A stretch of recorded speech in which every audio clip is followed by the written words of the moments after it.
അതിനുശേഷമാണ് കായിക മന്ത്രിയുടെ ഓഫീസിൽ നിന്ന് ശ്രീ പണിക്കർ ഔദ്യോഗികമായിട്ട് വിശദീകരണം വന്നത്. അതിൽ ആകത്തുക എന്ന് പറയുന്നത് ആ റിലീസിൽ പറയുന്നത് വെച്ച് നോക്കുമ്പോൾ സർക്കാരിന് യാതൊരു സാമ്പത്തിക ബാധ്യതയും ഇല്ലാതെ തന്നെ കലൂർ രാജ്യാന്തര സ്റ്റേഡിയത്തിൻ്റെ നവീകരണം സാധ്യമാണ്. അത് ചെയ്യുമ്പോൾ അത് സർക്കാരിനെതിരെ തിരിച്ചുവിടുകയാണ്. അത് അർജന്റീന ടീമിൻ്റെ മത്സരം കേരളത്തിൽ മുടക്കുന്നതിന് വേണ്ടി ചില കുബുദ്ധികൾ പ്രവർത്തിക്കുന്നതിന് ഉദാഹരണമാണ് എന്നാണ് മന്ത്രിയുടെ ഓഫീസ് പറയുന്നത്. ഇപ്പോൾ ശ്രീ മഞ്ജുഷ്, ഇതിൻ്റെ ഒരു പാറ്റേൺ നമ്മളൊന്ന് മറ്റ് ഏതെങ്കിലും സംഭവങ്ങളുമായിട്ട് സാമ്യമുണ്ടോ എന്നൊന്ന് ആലോചിച്ച് നോക്കുക. നമുക്ക് പെട്ടെന്ന് ഒരു സ്പോൺസറെ കിട്ടുന്നു. ഒരു വലിയ ഈവൻറ്റ് നമുക്കായിട്ട് നടത്താനായിട്ട് കഴിയില്ല, പക്ഷെ അതിൻ്റെ സാമ്പത്തിക ബാധ്യത മുഴുവനും ഞാൻ ഏറ്റെടുത്തുകൊള്ളാം, ഞാൻ അതിൻ്റെ കാര്യങ്ങളെല്ലാം നടപ്പാക്കിക്കൊള്ളാം എന്ന് പറഞ്ഞുകൊണ്ട് ഒരു സ്പോൺസർ വരുന്നു. എന്നിട്ട് അവിടെ ആ സ്പോൺസർ തൻ്റെ മൊണോപ്പൊളിയാക്കി മാറ്റുന്നു. മറ്റുള്ള ആൾക്കാർക്ക് ഒരു ലെവൽ പ്ലേയിങ് ഫീൽഡ് കിട്ടുന്നില്ല. ഈ ചർച്ചയിൽ ഇതിനോടകം തന്നെ ശ്രീ ഹരിദാസും ശ്രീ വസന്തും ഒക്കെ പറഞ്ഞതുപോലെ കേരളത്തിൽ ഒരു വലിയ കായിക മാമാങ്കം നടത്തുന്നെങ്കിൽ അതിന് സ്പോൺസർഷിപ്പിന് തയ്യാറായിട്ടുള്ള ജെനുവിനായിട്ടുള്ള സ്പോർട്സ് പ്രേമികളുണ്ടാകും, പണമിറക്കാൻ തയ്യാറുള്ള കുറേയധികം ആൾക്കാരുണ്ടാകും. തന്നെയുമല്ല, ഇതിലൊരു ബ്രേക്ക് ഈവൻ ഒന്നും വലിയ പോസിബിലിറ്റി ഇല്ലാത്തൊരു കാര്യമായതുകൊണ്ട് അത്രത്തോളം സ്പോർട്സിനോട് താല്പര്യമുള്ള, മുമ്പ് അത് പ്രകടിപ്പിച്ചിട്ടുള്ള കുറേയധികം ആൾക്കാരുണ്ടാകാനുള്ള സാധ്യതയുണ്ട്. അവർക്കൊന്നും ഒരു തരത്തിലുള്ള ഇൻവോൾവ്മെന്റും ഇല്ലാതെ, ഒരു തരത്തിലുള്ള ടെൻഡറിങ് പ്രോസസ്സും ഇല്ലാതെ അയാൾക്ക് വേണ്ടുന്ന റിക്വയർമെന്റ് എന്തൊക്കെയാണെന്ന് അയാൾ പറയുന്നു. ആ റിക്വയർമെന്റ് എല്ലാം അയാൾക്ക് അനുവദിച്ചതിന് ശേഷം സർക്കാരിന് സാമ്പത്തിക ബാധ്യതയില്ലാതെ ഈ കാര്യമെല്ലാം ഇവിടെ നടത്തുന്നു എന്ന് പറയുകയാണ്. അതാണ് ചുരുക്കത്തിൽ ഈ മെസ്സി ഫിയാസ്കോയിൽ ഇവിടെ സംഭവിച്ചിരിക്കുന്നത്. സമാനമായിട്ടുള്ള കാര്യമാണ് ശബരിമലയിലും കണ്ടത്. അവിടെ ഒരു സ്പോൺസർ വരുന്നു, സർക്കാരിന് യാതൊരു വിധത്തിലുള്ള സാമ്പത്തിക ബാധ്യതയും ഇല്ല എന്ന് പറയുന്നു. ആ സ്പോൺസറുടെ ഡിമാൻഡ് എന്താണോ ആ ഡിമാൻഡിനനുസരിച്ച് അവിടെ കാര്യങ്ങളെല്ലാം ചെയ്യുന്നു. അവസാനം നമുക്ക് സാമ്പത്തിക ബാധ്യതയൊന്നുമില്ല എന്ന് പറഞ്ഞുകൊണ്ട് മറ്റുള്ള ആൾക്കാർ, അവിടെയും മൊണോപ്പൊളി ഒരാൾക്ക് നൽകുന്ന രീതിയിലേക്ക് വരുന്നു. ഇയാൾക്ക് ഇതിനുള്ള സാമ്പത്തിക പാങ്ങുണ്ടോ, ആസ്തിയുണ്ടോ, ഇയാൾ ആര് വഴിയാണ് ഈ കാര്യങ്ങൾ ചെയ്യാൻ പോകുന്നത്, എന്താണ് ഇയാൾക്ക് ഇതിൽ നിന്നുള്ള ലാഭം, ഈ കാര്യങ്ങളെപ്പറ്റി ഒന്നും സർക്കാരോ ദേവസ്വം ബോർഡും അവിടെയും ബോധേഡായിരുന്നില്ല. എന്ന് വെച്ച് കഴിഞ്ഞാൽ ഒരു ഗ്ലോറിഫൈഡ് ആയിട്ടുള്ള ഉണ്ണികൃഷ്ണൻ പോറ്റി കളിയാണ് ഈ മെസ്സി വിഷയത്തിൽ മൊത്തത്തിൽ നമ്മൾ കണ്ടിരിക്കുന്നത്. ഞാൻ മനസ്സിലാക്കുന്നത് ഈ വിഷയത്തിൽ നമ്മൾ ആന്റോ അഗസ്റ്റിന്റെ പ്രസ്താവനകളെ കേരളത്തിലെ മാധ്യമങ്ങളടക്കം പൊതുജനം വളരെ സീരിയസ് ആയിട്ട് കണ്ടു എന്നാണ് എനിക്ക് തോന്നുന്നത്. അത്രത്തോളം ഗൗരവം അദ്ദേഹത്തിന്റെ സ്റ്റേറ്റ്മെന്റുകൾ അർഹിച്ചിരുന്നോ എന്നുള്ളൊരു വലിയ പ്രശ്നമുണ്ട്. കാരണം ഈ ചർച്ചയിൽ ഇപ്പോൾ ശ്രീ വസന്ത് പറഞ്ഞതുപോലെ അദ്ദേഹത്തിന്റെ മുൻകാല ചെയ്തികൾ എന്തൊക്കെയാണ്, ഏതൊക്കെ തരത്തിലുള്ള ഇടപെടലുകളാണ് അദ്ദേഹം കേരളത്തിൽ നടത്തിയിരിക്കുന്നത്, മുൻപ് എങ്ങനെയാണ് മലയാളിക്ക് ആന്റോ അഗസ്റ്റിനെ പരിചയം എന്നുള്ള ഒരു കാര്യം പോലും ഇവിടെ പലരും ചിന്തിച്ചില്ല. പകരം താ മെസ്സി വരുന്നേ എന്ന് പറഞ്ഞു. പണ്ട് മോശയുടെ അങ്കവടിക്ക് പിന്നാലെ പോയിരുന്ന ആൾക്കാരാണ്, ഇന്ന് മോശ മാറി മെസ്സിയായി എന്നുള്ള ഒരു മാറ്റം മാത്രമേ ഉള്ളൂ. ഇവിടെ ആന്റോ അഗസ്റ്റിന്റെ അല്ലെങ്കിൽ സ്പോൺസർ എന്ന രീതിയിൽ റിപ്പോർട്ടർ ബ്രോഡ്കാസ്റ്റിംഗ് കോർപ്പറേഷന്റെ ഭാഗത്തു നിന്നുണ്ടായിരിക്കുന്ന പ്രശ്നങ്ങൾ നോക്കൂ. ഒന്ന്, ഒരു തരത്തിലും ഈ വിഷയത്തിനെ കുറിച്ച് ആധികാരികമായിട്ടുള്ള ഇൻഫർമേഷൻ ഇല്ലാതെ ഒരു ഹൈപ്പ് ബിൽഡ് ചെയ്യുന്നതിന് വേണ്ടി, മെസ്സിയുടെ പേരിൽ ഒരു റേറ്റിംഗ് ഉണ്ടാക്കുന്നതിന് വേണ്ടി ബോധപൂർവമായിട്ടുള്ള ഒരു ശ്രമം അവരുടെ ഭാഗത്തു നിന്നുണ്ടായി എന്നുള്ളതാണ്. അതായത് ഇന്നോ ഇന്നലെയോ അല്ല, ഒരു വലിയ ഇവന്റ് നടത്താൻ പോകുന്ന ആൾക്കാർക്ക് ഫിഫ അപ്രൂവൽ വേണം എന്നതിനെ കുറിച്ച് അറിയാവുന്നത്.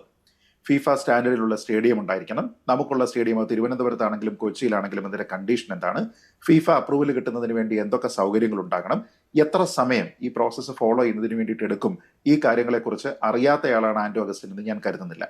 രണ്ട്, അന്താരാഷ്ട്ര രംഗത്ത് തന്നെ ഏതെങ്കിലും ഒരു സ്പോർട്സ് ടീമുമായി ബന്ധപ്പെട്ട്, പ്രത്യേകിച്ച് വേൾഡ് കപ്പിന്റെ ഡിഫൻഡിങ് ചാമ്പ്യൻസ് ആണ്, അവർക്ക് അവശേഷിക്കുന്ന അവസാനത്തെ 2 ഓപ്പൺ വിൻഡോ, ആ വിൻഡോകളിൽ ഒരു വിൻഡോയിൽ ഇവർക്ക് കളി ലഭിക്കാനുള്ള സാധ്യത എത്രത്തോളമാണ്, അതിന് വേണ്ടുന്ന പേയ്മെന്റും മറ്റു കാര്യങ്ങളും എന്താണ്, ഈ കാര്യങ്ങളെ പറ്റി വളരെ കൃത്യമായിട്ടുള്ള ധാരണ ഉണ്ടാവുക.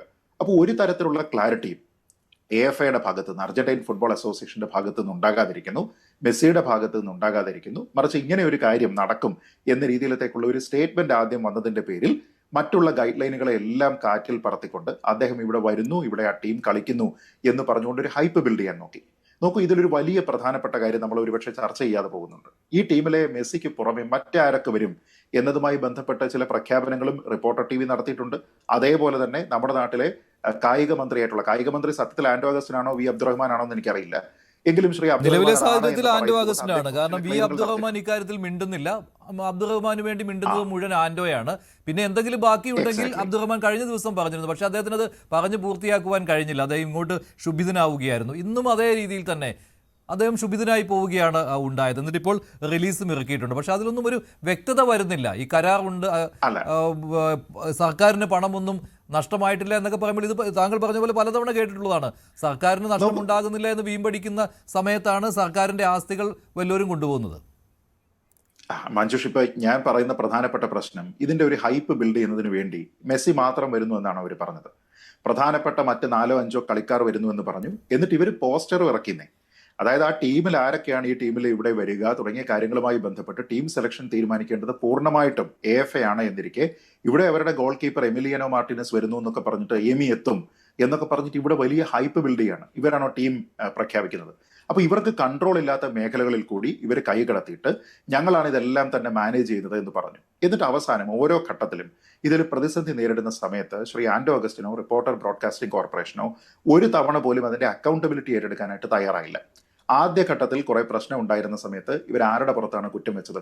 അർജന്റീനൻ മാനേജ്മെന്റിന്റെ പുറത്താണ്. അന്ന് പറഞ്ഞ പ്രസ്താവന നമുക്ക് ഓർമ്മയുണ്ടല്ലോ. ഇന്ന് വലിയ ട്രോളായിട്ട് സോഷ്യൽ മീഡിയയിൽ ഓടുന്നുണ്ട്. ഇവിടെ വന്ന് കളിച്ചാൽ ഗുണമുണ്ടാകുന്നത് കേരളത്തിന് മാത്രമല്ല, അർജന്റീനയ്ക്കും മെസ്സിക്കും കൂടിയാണ്. പിന്നെ ഇവിടെ കേരളത്തിൽ വന്ന് ഇട്ടാവട്ടത്തിൽ കളിച്ചിട്ട് വേണമല്ലോ അർജന്റീനയ്ക്കും മെസ്സിക്കും ഗുണം ഉണ്ടാകാൻ. അപ്പൊ അങ്ങനെ പറഞ്ഞിട്ട് അന്ന് വന്നില്ല എങ്കിൽ, കേരളത്തിൽ വന്നില്ല എങ്കിൽ ഇന്ത്യയിൽ ഒരിടത്തും കളിക്കാമെന്ന് അവർ മോഹിക്കേണ്ട എന്നൊക്കെ പറഞ്ഞുകൊണ്ട് ഇവിടെ മലയാളത്തിൽ പത്രസമ്മേളനം നടത്തി അർജന്റീനയിൽ മലയാളം അറിയാത്ത ആൾക്കാരെ ഭീഷണിപ്പെടുത്തി. അപ്പൊ അന്ന് തന്റെ ഭാഗത്തല്ല പ്രശ്നം, മറിച്ച് അർജന്റീൻ ഫുട്ബോൾ അസോസിയേഷന്റെ ഭാഗത്താണെന്ന് സ്ഥാപിക്കാൻ അദ്ദേഹം ശ്രമിച്ചു. ഇപ്പോ ഈ പരിപാടി നടക്കുന്നില്ല എന്ന് ബോധ്യമായപ്പോൾ കുറച്ചു കാലം മുമ്പ് തന്നെ വളരെ കൃത്യമായിട്ട് അർജന്റീനയിലെ ഏറ്റവും പ്രധാനപ്പെട്ട വളരെ റിലയബിൾ ആയിട്ടുള്ള സ്പോർട്സ് മറ്റേ സ്പോർട്സ് ഹൗസുകൾ, പ്രത്യേകിച്ച് TYC സ്പോർട്സ് പോലെയുള്ള ആൾക്കാരെല്ലാവരും തന്നെ ഇങ്ങനെ ഒരു കളി നടക്കാൻ സാധ്യതയില്ല എന്ന് പറഞ്ഞിരുന്ന സമയത്തെല്ലാം അതൊക്കെ വെറുതെയാണ്, ഇവിടെ വരും, കുറെ അധികം ആൾക്കാർ വെറുതെ പറയുകയാണ് എന്ന് പറഞ്ഞിട്ട് ഇപ്പൊ ബ്ലെയിം ആർക്കാണ്? ഇപ്പൊ ബ്ലെയിം മുഴുവൻ ഫിഫയ്ക്കാണ്. അതായത് ഫിഫ അവരുടെ ഗൈഡ് ലൈൻ അനുസരിച്ച് നമ്മൾ അപേക്ഷ കൊടുത്തിട്ടുണ്ടെങ്കിലും ഈ സമയത്തിനുള്ളിൽ ഒന്നും തന്നെ ഇത് തരില്ല എന്ന് പറഞ്ഞുകൊണ്ട് ഇപ്പൊ ഫിഫയ്ക്ക് പറഞ്ഞു. എന്നിട്ട് അവസാനം ഇപ്പൊ പറയുന്നത് എന്താണ്? കേരളത്തിൽ നിന്നുള്ള ഏതോ മാധ്യമ സ്ഥാപനത്തിൽ നിന്നുള്ള ആരോ ഇമെയിൽ അയച്ച് അവിടെ പരാതി പറഞ്ഞു. ഞാൻ പറഞ്ഞത് നിങ്ങൾക്ക് പണം തരാം എന്ന് പറഞ്ഞുകൊണ്ട് ഒരു സ്പോൺസർ വരുന്ന സമയത്ത് ആ സ്പോൺസറേക്കാൾ വിശ്വാസം ഒരുപക്ഷെ ഇമെയിൽ അയച്ചിരിക്കുന്ന ഒരു മാധ്യമ പ്രവർത്തകൻ പറഞ്ഞ കാര്യത്തിനാണ് അർജന്റീൻ ഫുട്ബോൾ അസോസിയേഷൻ പ്രാധാന്യം കൊടുക്കുന്നത് എങ്കിൽ അതിനർത്ഥം അവർക്ക് അതിനെപ്പറ്റി കാര്യങ്ങൾ കൃത്യമായിട്ട് ബോധ്യമായിട്ടുണ്ട് എന്നുള്ളതാണ്. ഇപ്പോഴും അദ്ദേഹം നടത്തുന്ന പല പ്രസ്താവനകളും നോക്കൂ. അടുത്ത വിൻഡോ ഓപ്പൺ ആവുന്ന സമയത്ത്, അടുത്ത വിൻഡോ മാർച്ചിലാണ്, ജൂണിലാണ് വേൾഡ് കപ്പ് തുടങ്ങുന്നതാണ് എൻ്റെ ഓർമ്മ. അങ്ങനെയാണ് എങ്കിൽ മാർച്ചിലത്തെ വിൻഡോയിൽ ഇവിടെ കളിക്കുന്നതിന് വേണ്ടി ഏതെങ്കിലും തരത്തിലുള്ള ഒരു ഔദ്യോഗികമായിട്ടുള്ള സ്റ്റേറ്റ്മെന്റ് അർജന്റീൻ ഫുട്ബോൾ അസോസിയേഷന്റെ ഭാഗത്തു നിന്ന് ഉണ്ടായിട്ടുണ്ടോ? ഇല്ല. ഈ നവംബറിൽ ഉണ്ടായിരുന്നില്ല എന്ന് പറയുന്നത് പോലെ തന്നെ ഇപ്പോഴും ഇത് തന്നെ പറഞ്ഞുകൊണ്ടിരിക്കുകയാണ്, വീണ്ടും വീണ്ടും പറഞ്ഞുകൊണ്ടിരിക്കുകയാണ്. എന്താണ് കൺഫർമേഷൻ? ഇത് ഉപേക്ഷിച്ചതല്ല, മാറ്റിവെച്ചതാണ് എന്നതുമായി ബന്ധപ്പെട്ട് ആന്റോ അഗസ്റ്റിൻ പറഞ്ഞുള്ള അറിവ് മാത്രമേ നമുക്കുള്ളൂ. അത്രയും നാളും ഈ കലൂർ സ്റ്റേഡിയത്തിന്റെ നിർമ്മാണവുമായി മുന്നോട്ട് പോകുമെന്ന രീതിയിലാണ് അദ്ദേഹത്തിന്റെ വാക്കുകൾ. ഈ നവംബർ 30 വരെ അദ്ദേഹത്തിന് കലൂർ രാജ്യാന്തര സ്റ്റേഡിയത്തിൽ നിർമ്മാണ പ്രവർത്തനങ്ങൾ നടത്താൻ അവകാശമുണ്ട്. അതാണ് അദ്ദേഹം പറയുന്നത്. മഞ്ജുഷ്, അവിടെ അത് മാത്രമല്ല, ഈ മാർച്ചിലെ കാര്യം പറയുകയാണെങ്കിൽ അർജന്റീനയ്ക്ക് മറ്റേ ഫൈനലിസിമ കളിക്കാനുണ്ട്. അത് കൺഫേം ആയിട്ടില്ലെങ്കിലും സ്പെയിനുമായിട്ടുള്ള മത്സരമുണ്ട്. അതിനിടയ്ക്കൊക്കെ കേരളത്തിൽ വരുമ്പോൾ ഇദ്ദേഹം പറയുന്നത് എന്തുദ്ദേശത്തിലാണെന്ന് അറിയില്ല. മഞ്ജുഷ്, അതിലൊരു നിത്യഗർഭിണിയുടെ വിഷയം വരുന്നുണ്ട്. അതായത് ഈ സ്റ്റേഡിയം എന്നും ഇങ്ങനെ തയ്യാറായിക്കൊണ്ടിരിക്കുമോ? എല്ലാ സമയത്തും ഇങ്ങനെ തയ്യാറായിക്കൊണ്ടിരിക്കുമോ? അപ്പൊ ഈ സ്റ്റേഡിയം ഇപ്പോൾ ഇവർ ഈ കയ്യിൽ ഉള്ള പൈസ എല്ലാം കൂടെ മുടക്കി 70 കോടിയോ 100 കോടിയോ മുടക്കി അവരെ സ്റ്റേഡിയം ഫിഫ സ്റ്റാൻഡേർഡിലേക്ക് തന്നെ കൊണ്ടുവരുന്നു എന്ന് പറഞ്ഞോളൂ. ചില ആൾക്കാരുണ്ടല്ലോ, എനിക്ക് പണം ഒരു പ്രശ്നമല്ല, നിങ്ങൾക്ക് ആവശ്യമുള്ളതും എൻ്റെ കയ്യിൽ ആവശ്യത്തിൽ കൂടുതലുള്ളതും പണം എന്ന ടൈപ്പിൽ ഡയലോഗൊക്കെ ആണല്ലോ നമ്മൾ കേൾക്കുന്നത്. ഞാൻ പറഞ്ഞ ആ പണം എല്ലാം മുടക്കിയതിന് ശേഷം അവസാനം ഈ വിൻഡോയിൽ അർജന്റീന വരുമെന്നുള്ളതിന് ഉറപ്പെന്താണ്? 2, ഫിഫയുടെ കൺഫർമേഷൻ ആ സമയത്തേക്ക് കിട്ടും എന്നുള്ള കാര്യത്തിൽ ഉറപ്പെവിടെയാണ്? അപ്പൊ ഇതിൽ ഫൈനാൻഷ്യൽ ഇറസ്പോൺസിബിലിറ്റി ഉണ്ട്. മാധ്യമങ്ങളുടെ മുന്നിൽ ഒരു പബ്ലിക് ആയിട്ടുള്ള ഒരു ഇവന്റ് എന്ന രീതിയിൽ മാധ്യമങ്ങളിലൂടെ പൊതുജനങ്ങളെ കബളിപ്പിക്കുന്ന തരത്തിലേക്കുള്ള ഒരു ഇൻവോൾവ്മെന്റ് അവിടെ നടത്തിയിട്ടുണ്ട്. ഇതിലെ ഗവൺമെന്റ് ഇൻവോൾവ്മെന്റ് എന്ന് പറയുന്നത് ചെറുതല്ല. ഞാൻ പറയുന്നത് ഒരു കമേഴ്ഷ്യൽ പാർട്ണറിനെ സർക്കാർ ഐഡന്റിഫൈ ചെയ്യുന്നു.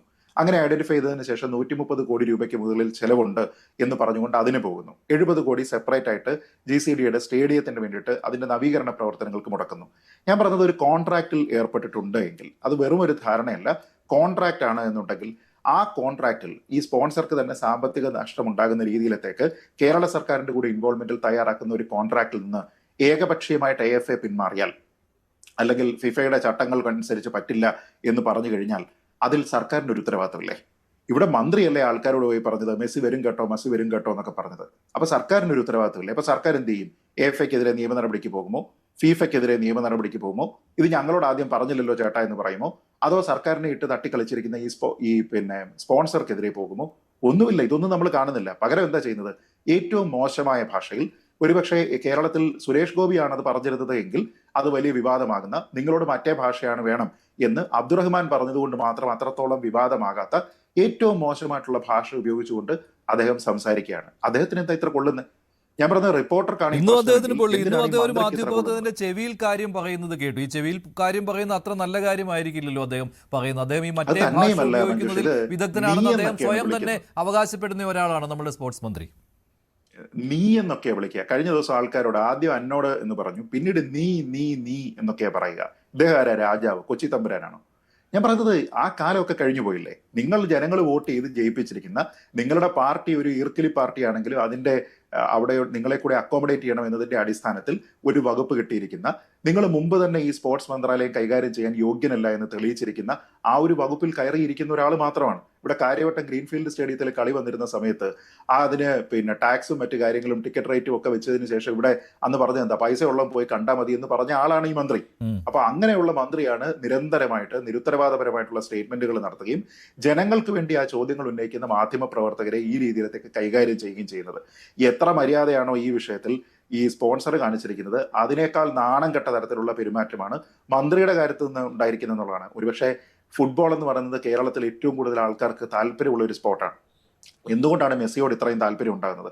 അർജന്റീന എന്ന രാജ്യത്തിനോടുള്ള പ്രത്യേക താല്പര്യം കൊണ്ടൊന്നും അല്ല ആ ജേഴ്സിയോട് ആൾക്കാർക്ക് താല്പര്യം ഉണ്ടാകുന്നത്. അർജന്റീനയും ബ്രസീലും ഒക്കെ അവരുടെ പരമ്പരാഗതമായിട്ട് എത്രയോ നല്ല കളിക്കാരുണ്ടായിട്ട് അത് നമ്മുടെ ആൾക്കാരാണ് എന്നുള്ള ഒരു ഫീൽ ഇവിടെയുള്ള ആൾക്കാർ ഇവിടെ ഉള്ളത് കൊണ്ടാണ്. അത് മലപ്പുറത്തും കോഴിക്കോടും കേരളത്തിൽ മൊത്തം സ്ഥലത്തുമുണ്ട്. ആ ഒരു വികാരത്തിനെ എക്സ്പ്ലോയിറ്റ് ചെയ്യുന്നതിന് വേണ്ടിയിട്ട് ഒരു സ്പോൺസറോ സർക്കാരോ ശ്രമിച്ചിട്ടുണ്ട് എങ്കിൽ അതിന് ഒത്താശ ചെയ്തു എന്നതിന്റെ പേരിൽ മന്ത്രി അബ്ദുറഹ്മാൻ അടക്കമുള്ള ആൾക്കാർ ഇതിൽ പ്രതികളാണ്. ശരിയാണ്. ഞാൻ ഒരു കാര്യം കൂടി, ഇപ്പോൾ GCDA ഔദ്യോഗികമായിട്ടുള്ള വിശദീകരണം വന്നിട്ടുണ്ട്. കാരണം GCDA ഇക്കാര്യത്തിൽ മറുപടി പറയേണ്ടതാണല്ലോ. GCDA സ്പോർട്സ് കേരള ഫൗണ്ടേഷന് നൽകിയതാണ് ഈ മത്സരം നടത്തുന്നതിന് വേണ്ടി. അപ്പോൾ പിന്നീട് എന്താണ് സംഭവിച്ചതെന്ന് GCDA ആണ് വിശദീകരിക്കേണ്ടത്. പല കാര്യങ്ങൾ അവർ പറയുന്നുണ്ട്. അതിൽ 26/9/2025 മുതൽ 30/11/2025 വരെയുള്ള കാലയളവിലേക്ക് ആസ് ഈസ് വെയർ ഈസ് വ്യവസ്ഥയിൽ സ്റ്റേഡിയം GCDAയിൽ നിന്ന് സ്പോർട്സ് കേരള ഫൗണ്ടേഷൻ ഏറ്റെടുക്കുകയും റിപ്പോർട്ടർ ബ്രോഡ്കാസ്റ്റിംഗ് കമ്പനി ലിമിറ്റഡിന് ഹാൻഡ് ഓവർ ചെയ്ത് നൽകുകയും ചെയ്തു. കൈമാറിയെന്നാണ്.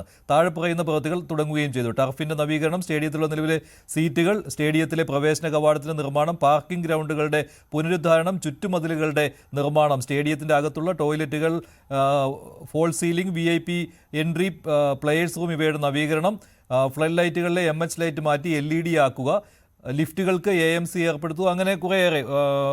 സബ്സ്റ്റേഷൻ പുറമെ ഫെൻസിംഗ്, ഫയർ സ്റ്റെയറിന് വെർട്ടിക്കൽ ബാലിസ്റ്റേഴ്സ് നൽകുക, ഫയർ ലൈനുകൾ പെയിന്റ് ചെയ്യുക, ഇങ്ങനെയുള്ള പ്രവൃത്തികൾ നടത്തുവാനുള്ള അനുവാദം നൽകുകയാണ് ചെയ്തതെന്ന് GCDA ഇപ്പോൾ വാർത്താക്കുറിപ്പിൽ അറിയിച്ചിരിക്കുകയാണ്.